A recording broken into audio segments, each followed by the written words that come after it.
Have you ever felt a song instantly change your mood? That's not just emotion, it's biology. A few notes and your body responds, your foot taps, your heart races, or your shoulders relax. Music acts as an unseen conductor, orchestrating changes in your brain, heart, and even your gut. This connection is ancient, older than language itself. A mother's lullaby calms a baby, a chant rallies a tribe, a joyful tune gets everyone dancing. These aren't coincidences. Music synchronizes us with ourselves and each other. Sound waves become electrical signals, triggering reactions that shift our mood and focus in seconds. The best part? It's involuntary. You don't choose to feel energized or calm, your body just reacts.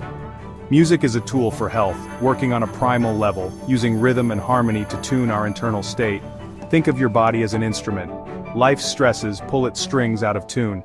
The right music is the tuning key, restoring harmony, no side effects, always available. The real question, how can you use music intentionally to shape your well-being? Meet Sarah. It's Monday morning and stress hits before she even sips her coffee. An urgent email, gray skies, and a knot in her stomach. Her body's alarm bells are ringing, her heart pounds, thoughts race, and every attempt to calm down fails. Meditation and deep breaths don't help, the anxiety just grows. This is the mind-body connection in chaos. Anxious thoughts trigger physical stress, and discomfort fuels more anxiety. Cortisol floods her system, raising her heart rate and blood pressure, all for an email. The gut-brain axis kicks in, tightening her stomach and making her feel even worse. She feels disconnected, frustrated, and exhausted, her focus shattered.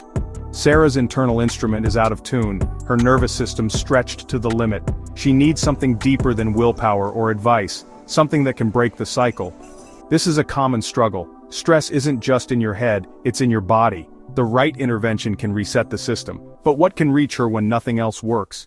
Sometimes the answer is as simple as pressing play. Let's see what happens next. Defeated, Sarah opens her music app and hits play on an old, chilled acoustic mornings playlist. Gentle guitar fills the room, not demanding, just present. The music seeps in, and slowly, her shoulders drop. Her heart rate slows, matching the calm tempo. Thoughts settle. Her breath deepens. The knot in her stomach loosens.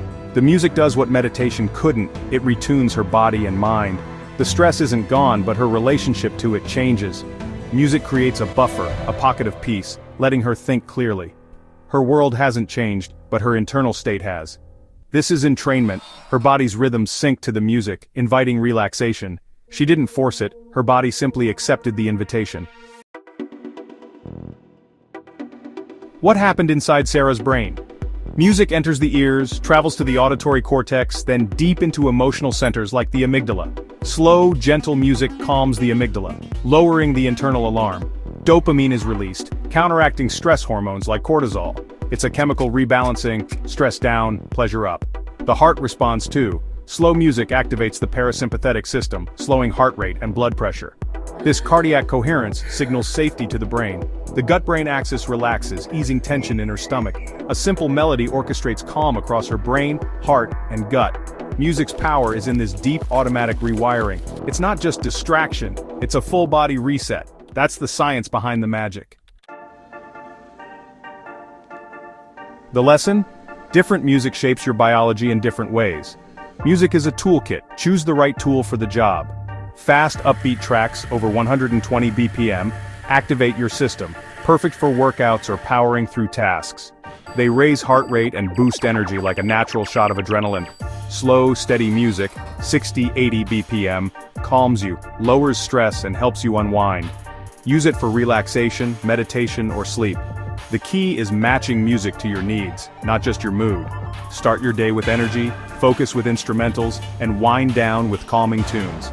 Don't settle for generic playlists. Curate your own. Notice how each song makes you feel, and build your soundtrack accordingly.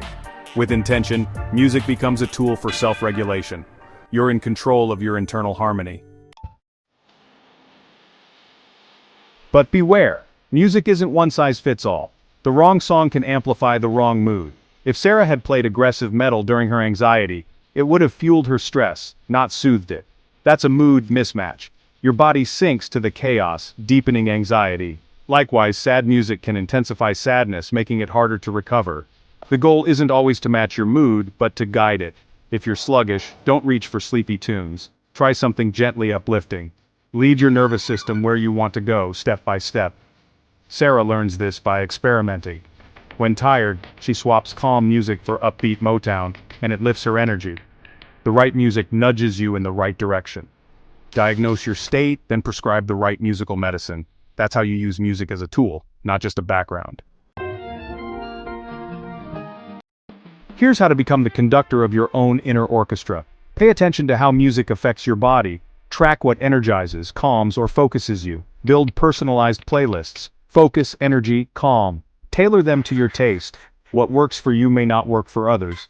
Use the principle of leading. Start with music that matches your mood, then transition to what you want to feel. Create emotional ramps, not abrupt jumps. If you're sad, acknowledge it with a song or two, then shift to something hopeful. Music helps you process, not just escape emotion. With practice, you'll use music to energize, calm, or focus on demand. It's a direct line to your brain, heart, and gut. You're no longer a passive listener, you're an active participant in your own well-being. Tune your life for greater harmony and health.